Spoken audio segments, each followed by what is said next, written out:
όμως ας δούμε τι είδους κινητοποίηση έχουμε στα πολιτικά πράγματα από την πλευρά ανθρώπων που το τελευταίο διάστημα, γεια σας κύριε Ραγκούς, τι κάνετε? Καλή σας ημέρα, κύριε Τσαπανίδη. Το τελευταίο διάστημα απήχαν από την κεντρική πολιτική σκηνή. Τα τελευταία χρόνια. Τα τελευταία χρόνια. Γιατί? Για πολλούς λόγους.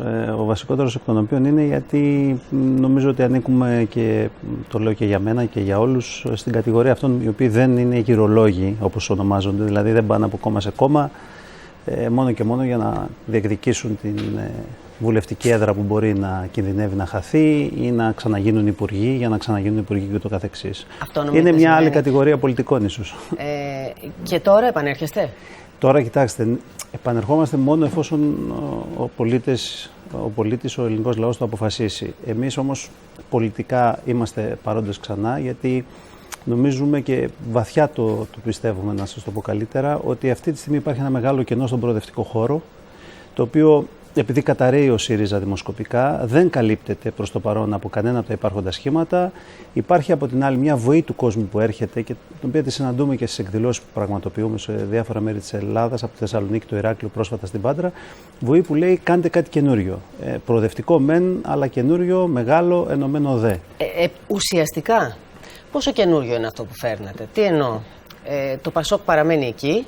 Δεν έχει διαλυθεί, αντιθέτως κάνει μια καινούργια πολύ μεγάλη προσπάθεια. Μαζεύει και τις υπόλοιπες κέντρο-αριστερές δυνάμεις κοντά του, κάνει αυτή τη μεγάλη προσπάθεια επίσης. Υπάρχει το ποτάμι, υπάρχει δημοκρατική συμπαράταξη στο σύνολό της, υπάρχει ο ΣΥΡΙΖΑ που τοποθετείται πιο κεντρικά.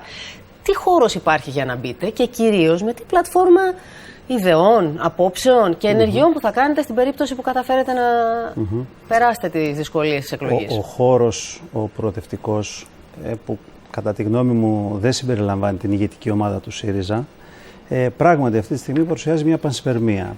Παρουσιάζει έναν κατακαιρματισμό, πολλά κόμματα, μεγαλύτερο αυτή τη στιγμή το Πασόκ και η Δημοκρατική Συμπαράταξη, αλλά με μονοψήφια ποσοστά, και αρκετά κόμματα που ακόμη κινούνται στον χώρο σε μικρότερα επίπεδα εμβέλειας. Αυτό που πρέπει η χώρα να αποκτήσει απέναντι στο συντηρητικό χώρο που έχει καταφέρει να επανασυσπηρωθεί, αλλά κατά τη γνώμη μου δεν έχει αλλάξει σε τίποτα, ενώ για τη Νέα Δημοκρατία, είναι να αποκτήσει ένα μεγάλο, ενωμένο και ισχυρό νέο προοδευτικό κόμμα. Θα κάνει τι, κύριε Ραγκούση? Μεγάλη διαφορά, να σας δώσω ένα παράδειγμα, κύριε Τσαπανίδη, γιατί σας το λέω? Αυτό αφορά και τους πολίτες που μας ακούν, τους τηλεθεατές. Να σας δώσω ένα πολύ συγκεκριμένο παράδειγμα, γιατί δεν θέλω να μασάω τα λόγια μου, ούτε να γενικολογώ για να περιτολογώ. Προχτές η χώρα διένυμε με 650 εκατομμύρια ευρώ, τα οποία θεώρησε η κυβέρνηση με τη σύμφωνη γνώμη της αντιπολίτευσης ότι είναι πλεόνασμα και μπορούν να διανεμηθούν. 650 ολόκληρα εκατομμύρια ευρώ διανεμήθηκαν, και αυτή τη στιγμή, πριν από λίγο παρακολουθούσα το πολύ καλό ρεπορτάζ το δικό σας και της κυρίας Παναγοπούλου, τι έχουμε? Έχουμε ολόκληρες ομάδες του επιστημονικού δυναμικού της χώρας κυριολεκτικά να φτάνουν σε αδιέξοδο. Μιλώ τώρα για τους με μπλοκάκια, μηχανικούς, δικηγόρους, γιατρούς, ελεύθερους επαγγελματίες, οι οποίοι διαλύονται κυριολεκτικά. Γιατί διαλύονται?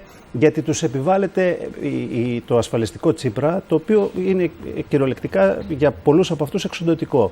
Την άλλη στιγμή, παράλληλα, έχουμε τους αγρότες, οι οποίοι φωνάζουν και λένε: εμείς παράγουμε. Είμαστε από τις λίγες κατηγορίες κοινωνικές που παράγουμε. Δεν μπορείτε να μας φορτώνετε πάνω στην παραγωγή με φόρους, και μάλιστα φόρους κατανάλωσης, όπως είναι ο ΦΠΑ για τα αγροεφόδια, σας αναφέρομαι τώρα συγκεκριμένα, τη στιγμή που θέλετε εγώ να είμαι ανταγωνιστικός, να πουλάω τα προϊόντα μου στο εξωτερικό. Ενώ θα έπρεπε να γίνει τι? Άρα λοιπόν, σας λέω λοιπόν, ένα πολύ διαφορετικό που κατά τη γνώμη μου θα ήταν και επαναστατική πράξη για τα δεδομένα της χώρας, θα ήταν το πλεόνασμα που διανεμήθηκε πρόσφατα να μην διανεμηθεί όπως διανεμήθηκε, αλλά να πάει θέλετε για το ασφαλιστικό, για τους ελεύθερους επαγγελματίες να μην τους γονατίσουν σε αυτή τη δύσκολη στιγμή που διέρχεται η σχέση τους με την πραγματική οικονομία. Θέλετε στους αγρότες για να τους αφαιρέσει τους φόρους που μπαίνουν πάνω στην παραγωγή. Αυτό λοιπόν σήμερα δεν γίνεται. Και ζούμε τον τραγέλαφο να έχει ένα κομματικό σύστημα το οποίο έχει την κυβέρνηση και την αντιπολίτευση να συμφωνούν το πλεόνασμα να διανέμεται ουσιαστικά στην κατανάλωση. Δηλαδή, στους συνταξιούχους που, προσέξτε πόσο πολύ συμφωνούν με αυτό που σας λέω στην πραγματικότητα και οι οποίοι έχουν σαφώς ανάγκη, προκύπτει η συμφωνία τους από το εξής: ότι με το που παίρνουν αυτό το βοήθημα, που πάνε και το δίνουν στα παιδιά τους και στα εγγόνια τους. Δηλαδή, σε όποιο παιδί τους είναι ελεύθερος επαγγελματίας, σε όποιον εργάζεται. Επιστρέφει πάλι στην κατανάλωση, τον κάνει τον κύκλο του δηλαδή, που ουσιαστικά περιγράφεται εσείς. Δεν τον κάνει, αγαπητή κυρία Τσαπανίδη. Εδώ υπάρχει το κρίσιμο θέμα που είναι και μεγάλο πρόβλημα της χώρας. Γιατί δυστυχώς, όπως είναι σήμερα η χώρα με την ασθενή παραγωγική της βάση, ό,τι πάει στην κατανάλωση, κατά κύριο λόγο πάει στις εισαγωγές. Ναι. Δηλαδή πάει στις τσέπες των εταιριών που παράγουν αυτά τα προϊόντα από τα οποία αγοράζουμε εμείς στην πλειοψηφία μας εδώ πέρα, τα οποία έρχονται από το εξωτερικό. Λοιπόν, άρα φεύγει αυτό το χρήμα του. Κύριε Ραγκούση, ας αφήσουμε λίγο αυτό στην άκρη και ας πάμε. Σας είπα όμως κάτι πολύ συγκεκριμένο για να φανεί μια σαφής διαχωριστική γραμμή που έχει μεγάλη σημασία για εκατομμύρια συμπολιτών μας. Και το καταλάβαμε. Θα πρέπει να πάμε πολύ σύντομα σε διαφημίσεις, αλλά επειδή μετά τις διαφημίσεις θέλω να έρθω και να μου πείτε, θέλω να έρθουμε και να μας πείτε. Τι εσείς πιστεύετε ότι πρέπει να γίνει στη χώρα? Δηλαδή, πρέπει να απολυθούν δημόσιοι υπάλληλοι, πρέπει να κόψουμε τους μισθούς τους, πρέπει να κόψουμε τις συντάξεις, πρέπει να φορολογήσουμε τους πάντες όλους, πρέπει να βγούμε στις αγορές. Τι εσείς πιστεύετε ότι πρέπει να γίνει στη χώρα για να σωθεί το όραμά σας για την Ελλάδα του αύριο? Θέλω όμως πριν πάμε στις διαφημίσεις να κλείσουμε ένα βαρύ κεφάλαιο. Εσείς ήσασταν στην κυβέρνηση Παπανδρέου, δηλαδή ήσασταν στην κυβέρνηση που το 10 έβαλε τη χώρα αυτή μέσα σε ένα βράδυ σε αυτή την ταλαιπωρία που υφίσταται έκτοτε τα μνημόνια τα περίφημα. Και σας είχε ψηφίσει ο κόσμος γιατί είχατε πει το περίφημο λεφτά υπάρχουν. Το ξέρατε ότι τότε αυτό ήταν ψεύτικο. Το ξέρατε ότι λεφτά δεν υπήρχαν. Κυρία Τσαπανίδου, θα μου επιτρέψετε να σας πω ευθέως απαντώντας ότι τη χώρα το 2010 δεν την βάλαμε εμείς στο μνημόνιο. Τη χώρα το 2009 την έβαλε στα μνημόνια, στην περιπέτεια των μνημονίων, η προηγούμενη κυβέρνηση, η οποία ξόδεψε τα λεφτά της χώρας, τα οποία αν δεν είχαν ξοδευτεί στο βαθμό που ξοδεύτηκαν για να έχει η χώρα μόνο το 9 ένα έλλειμμα της τάξης των 35 δισεκατομμύριων ευρώ που είχαν ξοδευτεί χωρίς να υπάρχουν στη χώρα, η χώρα δεν θα είχε μπλέξει ποτέ με τα μνημόνια. Όμως, το πιο σημαντικό και από αυτό, ξέρετε. Τώρα, βλέποντας το από την απόσταση των 7 ετών, η διαδικασία ένταξης της χώρας στα μνημόνια. Όποιος και να ήταν πρωθυπουργός, και ο Καραμαλής να ήταν, και ο Τσίπρας να ήταν, και ο Σαμαράς, αφήστε που Σαμαράς και Τσίπρας ήρθαν μετά, γίνανε πρωθυπουργοί, τα δικά τους μνημόνια φέρανε. Δεν είχε άλλη λύση η χώρα. Αυτό που όμως πια είναι πιο σημαντικό και από αυτό, κυρία Τσαπανίδη, ξέρετε ποιο είναι κατά τη γνώμη μου, δεν είναι αν και μπόρεσε ή θα μπορούσε η χώρα να μην μπει στα μνημόνια. Είναι γιατί η χώρα δεν βγήκε από τα μνημόνια. Αυτό που σήμερα πληρώνει ο ελληνικός λαός δεν είναι το γεγονός ότι η χώρα μπήκε το 2010 στα μνημόνια. Σας επαναλαμβάνω, εξαιτίας του ότι ξοδεύτηκαν, αλλά ότι το 2014 και μετά δεν βγήκε από τα μνημόνια. Όχι, κύριε Ραγκούση, συγχωρείτε. Το ζήτημα είναι γιατί η χώρα μπήκε στα μνημόνια. Ιδίως όταν ακούμε διάφορους να βγαίνουν και να εκφράζουν απόψεις εντελώς αντίθετες. Μέχρι πρόσφατα. Η χώρα μπήκε στα μνημόνια γιατί τα λεφτά της ξοδεύτηκαν. Ο Σιμίτης βγήκε και είπε θα μπορούσαμε να μην έχουμε μπει. Όχι, δεν είπε αυτό. Μέχρι πρόσφατα ακούγαμε δηλώσεις. Με άλλες κινήσεις θα μπορούσε να μην έχει μπει. Προσέξτε, εγώ δεν μου αρέσει να μασάω τα λόγια μου. Η χώρα μπήκε στα μνημόνια γιατί τα λεφτά της χώρας ξοδεύτηκαν από την κυβέρνηση Καραμαλή το 2009, η οποία έγραψε έλλειμμα 35 δισεκατομμυρίων ευρώ. Μας πιάσατε στον ύπνο, κύριε Ραγκούση. Μας πιάσατε στον ύπνο σημαίνει. Κανείς δεν μας ρώτησε αν θέλουμε να μπούμε στο μνημόνιο. Όποιος ξόδεψε τα λεφτά της χώρας. Ποιος ξόδεψε, αγαπητή μου κυρία Τσαπανίδου, τα λεφτά της χώρας? Αν αυτή τη στιγμή στο κανάλι. Αυτό λοιπόν, όχι η κυβέρνηση που πήρε το λογαριασμό, το άδειο ταμείο φταίει που.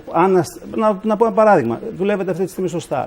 Αν αύριο το πρωί το Σταρ χρεοκοπήσει και έρθει κάποιος και πει: παιδιά, χρεοκοπήσαμε, πρέπει τώρα να πάμε όπως προσπαθεί να γίνει και στο ΔΟΛ σε μια ρύθμιση των δανείων. Ποιος θα φταίει που χρεοκόπησε το Σταρ, αυτός που ξόδεψε τα λεφτά ή αυτός που τώρα ψάχνει να βρει τη ρύθμιση? Όχι, αυτός που ξόδεψε τα λεφτά.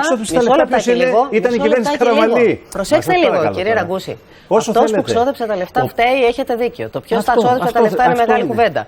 Αλλά αν το Σταρ πάει να πάρει ένα δάνειο βάζοντας υποθήκη το δικό μου το σπίτι που είμαι εργαζόμενη εδώ και δεν μου το πει κιόλας και το ανακαλύψω εκ των υστέρων, αυτό θα είναι θέμα, δεν είναι? Να το συζητήσουμε αυτό, κυρία Τσαπανίδου, και να το κρίνουμε με βάση το τι κάναν και οι επόμενοι πρωθυπουργοί και οι κυβερνήσεις που ήρθαν, επαναλαμβάνω.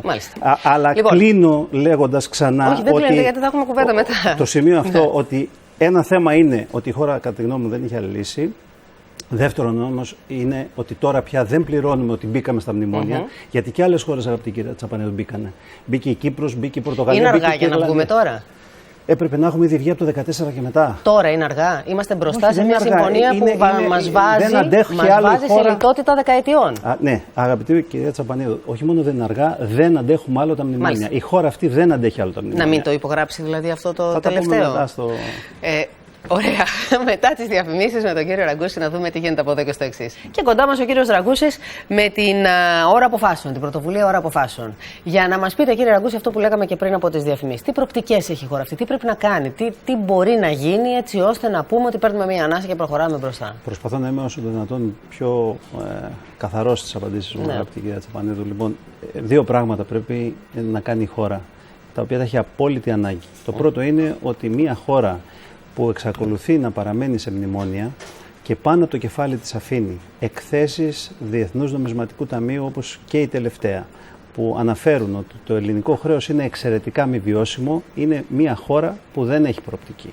Με μνημόνια και δημόσιο χρέος πάνω από το κεφάλι μας ότι είναι εξαιρετικά μη βιώσιμο δεν πλησιάζει άνθρωπος. Άρα οι επιλογές μας ποιες είναι? Αυτή είναι το πρώτο σκέλος της απάντησης. Το δεύτερο σκέλος είναι ότι μια χώρα η οποία δεν ξεκινάει να στηρίξει κατά απόλυτη προτεραιότητα την παραγωγή της και άρα όλους εκείνους τους Έλληνες και τις Ελληνίδες που εμπλέκονται με την παραγωγή, επίσης δεν έχει καμία προοπτική. Πώς γίνεται αυτή η στήριξη που σας λέτε? Είναι πολύ θεωρητικό πράγμα. Σας έδωσα ένα παράδειγμα με τις μικροεπιστροφές αφού υπάρξει πλεόνασμα. Ναι, μα για να υπάρξει πλεόνασμα πρέπει να στραγγίξει στους υπόλοιπους. Προσέξτε, το πλεόνασμα υπήρξε. Λοιπόν, το πλεόνασμα υπήρξε και πολλές άλλες πολιτικές θα μπορούσαν αυτή τη στιγμή να δρομολογηθούν σε αυτή την κατεύθυνση. Είναι θέμα απόφασης. Δεν έχει ληφθεί τέτοια απόφαση στη χώρα. Η χώρα πορεύεται και αν πει ένας πολίτης ποια είναι η προτεραιότητα αυτή τη στιγμή, να στηρίξουμε την κατανάλωση, να στηρίξουμε τις μη παραγωγικές ηλικίες, είναι προτεραιότητα να στηρίξουμε τους παραγωγικούς Έλληνες, δεν θα πάρει απάντηση. Γιατί τη μια φορά με τον ένα νόμο, με τη μια κυβερνητική απόφαση και την πρόταση της αντιπολίτευσης, τη μια στηρίζουμε την κατανάλωση, την άλλη στηρίζουμε την παραγωγή, την άλλη στηρίζουμε τις αγωγές, δηλαδή βοηθάμε τις ξένες χώρες και ούτω καθεξής. Λέω λοιπόν ότι αυτή τη στιγμή πρέπει η χώρα να καταλάβουμε όλοι, όλος ο ελληνικός λαός, ότι παράταση και παραμονή στα μνημόνια, καθώς επίσης και πάνω από το κεφάλι μας παράταση εκθέσεων του τύπου του Δουνουτού, είναι το χρέος μας εξαιρετικά μη βιώσιμο, σε συνδυασμό με την δική μας την αδυναμία να πούμε σαν χώρα ότι δεν υπάρχει κανένα μέλλον αν δεν στηρίξουμε κατά προτεραιότητα την παραγωγή, τότε σημαίνει ότι δεν υπάρχει καμία προοπτική για τη χώρα και άρα δεν θέλω να γίνω προάγγελος κακών, αγαπητή κυρία Τσαπανίδου, υπάρχουν χειρότερα σενάρια μπροστά μας, αν συνεχίσει αυτός ο συνδυασμός. Από Ευρωζώνη και δραχμή λέτε. Φοβόμαστε και να την πούμε τη λέξη. Πολλοί ακούνε δραχμή και νομίζουν ότι θα είναι κάτι καλό. Δεν θα είναι κάτι καλό, θα είναι κάτι καταστροφικό. Υπάρχουν μπροστά καταστροφικά σενάρια. Αυτή η χώρα μπορεί να σωθεί μόνο αν βγει το ταχύτερο από τα μνημόνια, να το πω θετικά, να βγάλει από πάνω τις εκθέσεις ότι το χρέος της είναι εξαιρετικά μη βιώσιμο και να στηρίζει κατά απόλυτη προτεραιότητα τους Έλληνες που παράγουν. Για να βγει από τα μνημόνια πρέπει να κλείσει αυτό τον κύκλο μέχρι το τέλος του 2018 που βγαίνει από τα μνημόνια. Να κλείσει τις αξιολογήσεις δηλαδή. Και παράλληλα για να κατεβάσει σε όχι εξαιρετικά μη βιώσιμο το χρέος, να το κουρέψει. Ακριβώς. Γίνονται αυτά τα δύο. Δηλαδή, αυτή τη στιγμή τι λέτε? Λέτε ότι ο Τσίπρας πρέπει να καθίσει και να υπογράψει αυτά που το ζητούν οι δανειστές, να κλείσει αξιολόγηση, να πάμε παρακάτω? Εγώ δεν ανήκω στην κατηγορία εκείνων που πιστεύουν την βασική, αν θέλετε, φράση κλισέ ότι φέρε συμφωνία να είναι και ό,τι να είναι. Αλλά... Εγώ δεν συμφωνώ. Διότι μια συμφωνία μπορεί να έρθει εδώ στη χώρα και πάλι να μην στηρίζει την παραγωγή, να μην προτάσει. Δηλαδή το τι πρέπει να γίνει για να ενισχυθεί. Το έχετε ζήσει στο πετσί σας. Άμα δεν θέλεις τη συμφωνία που σου φέρνουνε, σου τραβάνε το χαλί και σε στέλνουν σπίτι σου. Πολύ εύλογο αυτό, κύριε Τσαπανίδη. Προσέξτε όμως, σας παρακαλώ, μια μεγάλη διαφορά. Τότε, τα 2-3 πρώτα χρόνια που η χώρα έζησε τη χρεοκοπία της, δεν υπήρχαν λεφτά ούτε για να πετάνε τα μαχητικά αεροσκάφη πάνω από το Αιγαίο να αναχαιτίζουν τα τουρκικά. Εγώ ήμουνα στο Υπουργείο Άμυνας μέχρι το 2012 τον Μάιο. Και δεν το λέω συχνά, μέχρι τον Ιούλιο του 2012 είχαμε καύσιμα για την πολεμική αεροπορία. Τώρα η χώρα δεν είναι σε αυτή τη φάση. Η χώρα τα δικά της, τα προς το ζήν της, τα βγάζει. Γιατί αυτό σημαίνει έχω πρωτογενές πλεόνασμα. Σημαίνει ότι δεν περιμένω τα λεφτά απ' έξω για να πληρώσω μισθούς, συντάξεις, να πληρώσω την πολεμική μου αεροπορία, τα αστυνομικά τμήματα. Απ' έξω για να πληρώσω το χρέος. Άρα αυτή τη στιγμή η χώρα δεν κινδυνεύει να καταρρεύσει όπως ήταν υποκατάρρευση τα πρώτα χρόνια. Άρα λοιπόν είναι μια χώρα η οποία μπορεί να βάλει στο τραπέζι και πρέπει να βάλει την τελική απόφαση για αυτά τα θέματα. Κύριε Ραγκούση, καθαρές κουβέντες. Καθαρές κουβέντες. Αυτό που λέτε εσείς είναι. Αυτό ακριβώς. Αυτό που λέτε εσείς είναι. Από τη στιγμή που μπορούμε να ζήσουμε μόνοι μας, τρέναρε το πράγμα μέχρι να φτάσει το παραπέντε της πληρωμής του χρέους. Όχι. Μισό λεπτό. Εγώ σας είπα, πήρα μια θέση αρχής και αν εννοείται τώρα να πάρω θέση στις διάφορες πληροφορίες που διαρρέει η κυβέρνηση για την διαπραγμάτευση που είναι θα σας πω γι' αυτό στη συνέχεια. Η απάντηση δική μου και η τοποθέτηση δική μου είναι η εξής. Ότι η χώρα θα έπρεπε, αυτή είναι η θέση αρχής, να έχει φύγει από τα μνημόνια όπως η Πορτογαλία, Ιρλανδία και Κύπρος από το 2014. Να σας πω, πολιτική βούληση χρειαζόταν. Πολιτική βούληση η οποία δεν θα είχε μέσα της αυτό το καρκινογόνο στοιχείο ότι πάμε να κάνουμε διαπραγμάτευση που διαπραγμάτευση στο τέλος της ημέρας τι σήμαινε? Σήμαινε να παρατείνουμε τον εγκλωβισμό της χώρας στα μνημόνια. Για την διαπραγμάτευση που είναι σε εξέλιξη θέλω να είμαι πάρα πολύ σαφής και να σας πω το εξής. Θα δούμε πρώτα το τελικό αποτέλεσμα της διαπραγμάτευσης. Δεν πρέπει, και εγώ τουλάχιστον δεν το κάνω αυτό το λάθος, αγαπητή κυρία Τσαπανίδου, να σχολιάσω ή να πέσω θύμα διαρροών της κυβέρνησης, να πω όχι μόνο της κυβέρνησης, να πω και των ξένων, που μπορεί να μην έχουν καμία σχέση με την πραγματικότητα. Κοντός ψαλμός αλληλούια. Τις απαιτήσεις του Δουνουτού τις είδαμε. Τις είδαμε και στην έκθεση. Ωραία. Επειδή αυτή τη στιγμή είναι μια των συντάξεων, δηλαδή ζητάει δαπάνες κάτω του κράτους με ψαλίδισμα, ναι, και αφορολόγητο και κάτι πολύ ακόμη, χαμηλό για όλους. Το οποίο αφορολόγητο πολύ χαμηλό είναι επιπλέον φόρη στην πραγματικότητα. Βέβαια. Από αυτή την πρόταση του Δουνουτού απουσιάζει κάθε σκέψη και κάθε έννοια για την ελληνική παραγωγική μηχανή. Δεν υπάρχει καμία στήριξη της παραγωγικής μηχανής, δηλαδή δεν βάζει το Δουνουτού θέμα να ευνοηθούν οι Έλληνες που παράγουν, είτε είναι αγρότες, είτε είναι μικρομεσαίοι, είτε είναι επιχειρηματίες κλπ. Κύριε Ραγούση, γίνεται πιο αντιμνημονιακός και από το Λαφαζάνι. Και τι κάνεις λοιπόν τότε? Τι κάνεις τότε? Μου είπατε κάτι, έχει τεράστια διαφορά όμως, να λες ότι η χώρα αυτή δεν μπορούσε ή θα έπρεπε να έχει πάει στη Ρωσία και να πάρει ρούβλια για να ζήσει, όπως έλεγε ο Λαφαζάνης το 2010, και άλλο πράγμα να λες ότι η χώρα δεν είχε καμία λύση το 10 και πάλι καλά που υπήρξαν εκείνα τα χρήματα για να μην διαλυθούμε στα εξών συνετέδη. Σας είπα το 12 δεν είχαμε καύσιμα για την πολεμική αεροπορία να αναχαιτίζει τα τουρκικά πάνω από το Αιγαίο. Άλλο πράγμα λοιπόν όμως είναι να λες ότι δεν υπήρχε τότε άλλη λύση, αλλά βεβαίως δεν ήταν μονόδρομος, αλλά ήταν λάθος πολιτική απόφαση όσων κυβέρνησαν μετά το 2013-2014 που αφήσαν τη χώρα εγκλωβισμένη στα μνημόνια, με τελευταίο το τρίτο μνημόνιο του κ. Τσίπρα. Είναι τελείως άλλη λογική. Είναι τελείως άλλη λογική να πεις ότι εγώ διαπραγματεύομαι για το πώς θα ενισχύσω την κατανάλωση, όπως γίνεται από αυτή την κυβέρνηση, θα γινόταν και από τον κύριο Λαφαζάνη, και άλλο να λες ότι διαπραγματεύομαι με επίκεντρο του πώς θα στηρίξω τους Έλληνες που παράγουν. Δηλαδή λοιπόν, του πώς θα κατεβάσω παραδείγματος χάρη. Στο διατάφτα. Τι κάνουμε, τι πρέπει να κάνει ο Τσίπρας? Πρέπει να πάει σε εκλογές, πρέπει να διευρύνει την κυβέρνηση, πρέπει να δώσει καμιά καρέκλα και σε άλλους? Θα θέλατε κάποια καρέκλα και εσείς σε κανένα υπουργείο? Αν θέλαμε, αγαπητή κυρία Τσαπανίδου, να είσαστε βέβαιοι ότι θα την είχαμε. Πώς, τόσο εύκολο είναι? Ναι, πιστέψτε με ότι ήταν σας εκείνη προσφέρθηκε? την περίοδο. Μπορούμε να το πάρουμε γενικά. Να το πάρουμε γενικά. Είδατε εσείς κανέναν ο οποίος πήγε στο Τσίπρα ή πήγε και, πώς να το πω, δηλαδή διασύρθηκε η αξιοπρέπειά του λέγοντας στον κύριο Τσίπρα, εδώ είμαι να κάνω ό,τι μου λες, και του είπε ο κύριος Τσίπρας, μην έρχεσαι? Όλοι αυτοί που πήγαν στον κύριο Τσίπρα πώς πήγανε? Δεν πήγανε ουσιαστικά καταρακώνοντας την προσωπική τους αξιοπρέπεια? Είπε σε κανένα από αυτούς όχι ο κύριος Τσίπρας? Σε κανέναν. Όλους τους πήρε. Φαντάζεστε δεν θα έπαιρνε εμένα ή οποιονδήποτε άλλο? Δεν υπολόγιζε την αξιοπρέπειά του, την πολιτική? Δηλαδή τώρα, κύριε Ραγκούση, και αναφέρεστε μάλιστα και σε παλιούς σας συντρόφους και παλιούς σας συναδέλφους στην κυβέρνηση. Τους λέτε αναξιοπρεπείς? Είναι μια κυβέρνηση αναξιοπρεπών ανθρώπων αυτή του Τσίπρα? Ναι, βεβαίως. Κοιτάξτε, εγώ δεν μπορώ να χαρακτηρίσω αλλιώς, και δεν μασάω τα λόγια μου, αγαπητή κυρία Τσαπανίδου. Δεν μπορώ να χαρακτηρίσω έναν πολιτικό διαφορετικά όταν με εμάς καταψήφιζε μνημόνια και αναγκαζόταν η τότε ηγεσία του Πασόκ να τους διαγράψει, είτε ο κ. Παπανδρέου είτε ο κ. Βενιζέλος, και στη συνέχεια αυτοί πήγαιναν στο ΣΥΡΙΖΑ για να διατηρήσουν τη βουλευτική έδρα, να γίνουν υπουργοί, ψηφίζοντας μνημόνια που είχαν καταψηφίσει με εμάς. Αυτό εγώ δεν μπορώ να το χαρακτηρίσω αλλιώς. Ναι, το χαρακτηρίζω επικέστατα, αγαπητή κυρία Τσαπανίδου, πολιτική αναξιοπρέπεια. Επικέστατος ο χαρακτηρισμός μου. Λέω λοιπόν ότι αυτή τη στιγμή ο κύριος Τσίπρας έχει μια βαρύτατη ευθύνη. Πρώτον, γιατί ήρθε το 10 και γέμισε τους Έλληνες πολίτες με ένα ψέμα ότι υπήρχαν εναλλακτικές λύσεις και θα τις έφερνε, θα σκίζε τα μνημόνια. Αποδείχθηκε ότι έλεγε ψέματα. Κράτησε ως κέρδος την εξουσία στα χέρια του και αυτή τη στιγμή, αντί να ασκεί την εξουσία προς όφελος της εξόδου της χώρας από την κρίση, χρησιμοποιεί αυτή την εξουσία κατά τρόπο που κάνει κακό στη χώρα. Γιατί την εγκλωβίζει, την έχει ήδη εγκλωβίσει σε ένα τρίτο μνημόνιο και πολύ φοβάται, νομίζω, οποιοδήποτε αντικειμενικός παρατηρητής, ότι είναι ικανός να την πάει και σε τέταρτο ή σε ένα υβριδικό μνημόνιο του τύπου 3+, θα έλεγε κανείς. Άρα, εσείς είστε υπέρ της εκλογικής αναμέτρησης? Και αν γίνει, θα κατεβείτε συγκροτημένα? Κοιτάξτε, εμείς θέλουμε να αλλάξουμε πράγματα και να φτιάξουμε πράγματα στη χώρα και χωρίς να συμμετέχει κανείς σε εκλογές δεν μπορεί να φτιάξει πράγματα. Η δημοκρατία αυτό τον κανόνα το βασικό. Συνεργασία, λοιπόν, η ώρα αποφάσεων με ποιον θα μπορούσε να έχει? Με το Πασόκ? Εμάς αυτή τη στιγμή η πρώτη μας προτεραιότητα, γι' αυτό και κάναμε πρόσφατα μια πρόταση σε σχέση με αυτό, είναι ακριβώς να υπάρξει μια συνεργασία με τους, αν θέλετε, τους ομοειδείς, τους όμορους πολιτικά και κομματικά χώρους που προφανώς είναι η Δημοκρατική Συμπαράταξη, είναι το ποτάμι, που είναι πολύ πιο προχωρημένο στις προσεγγίσεις τους σε σχέση με το πώς μπορεί να γεννηθεί το καινούριο, αλλά ταυτόχρονα που θα ενοποιήσει το χώρο. Λοιπόν, και πολλές άλλες κινήσεις. Κοιτάξτε, είμαστε σε συνομιλίες.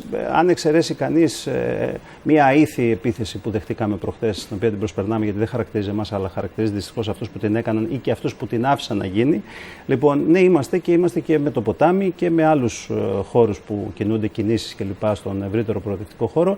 Γιατί, επαναλαμβάνω, αγαπητή κυρία Τσαπανίδου, εμάς η έννοια μας είναι να υποσκελιστεί ο ΣΥΡΙΖΑ ως από κυρίαρχη δύναμη που είναι σήμερα στον προοδευτικό παύλα αντιδεξιό χώρο και στη θέση του ΣΥΡΙΖΑ του δημαγωγικού που πιστεύω ότι είναι. Μάλιστα. Και πιστεύουμε να έρθει ένα νέο, πραγματικά όμως ισχυρό προοδευτικό κίνημα και όχι απλώς ένα ακόμη κόμμα στο χώρο. Άρα ναι στην συνεργασία, ναι στην ενότητα, αλλά για να γεννηθεί το καινούριο. Νομίζετε, επειδή θέλετε να γεννήσετε κάτι καινούριο, έχοντας όμως βαριά αποσκευή από το παρελθόν, νομίζετε ότι ο ελληνικός λαός, σε αυτή τη φάση που βρίσκεται, σας έχει αποσυνδέσει από το πρώτο μνημόνιο? Ούτε θέλουμε. Σας το έχει συγχωρήσει αυτό? Όχι, καταρχάς μιλώ προσωπικά, ούτε θέλω, ούτε το ζητάω. Γιατί εγώ, κυρία Τσαπανίδου, είμαι πάρα πολύ καθαρός και πάρα πολύ συγκεκριμένος και κοιτάω τον ελληνικό λαό, τον Έλληνα πολίτη στα μάτια και του λέω αυτά που σας είπα και εσάς προηγουμένως για το τι φταίει που η χώρα μπήκε το 2010 στα μνημόνια. Σας λέω όμως για την περίφημη θεωρία του παλιού και του καινούριου. Συγκρινόμενοι με ποιους?